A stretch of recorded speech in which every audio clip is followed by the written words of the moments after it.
ایک بچی گھر میں داخل ہوئی، کھانے کا وقت تھا، ہاتھ دھویا، کھانے کے لیے بیٹھ گئی تو اس کے ابو نے کہا بیٹا تم آج کچھ بھول گئی ہو۔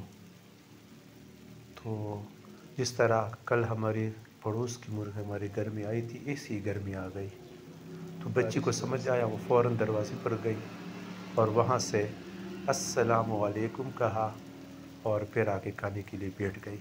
تو اس کے ابو نے کہا بیٹا گھر میں داخل ہوتے وقت سلام کرنا چاہیے، اس سے شیطان گھر سے بھاگ جاتا ہے اور گھر میں برکتیں آتی ہے، اور پورا سلام کرنا چاہیے، السلام علیکم ورحمۃ اللہ وبرکاتہ۔ پورا سلام کرنے سے 30 نیکیاں ملتی ہے۔ ہمیں بھی چاہیے جب گھر میں داخل ہو بڑوں سے ملے چھوٹوں سے ملے اس کو سلام کریں، کیونکہ آپ صلی اللہ علیہ وسلم سلام میں پہل کرتے تھے۔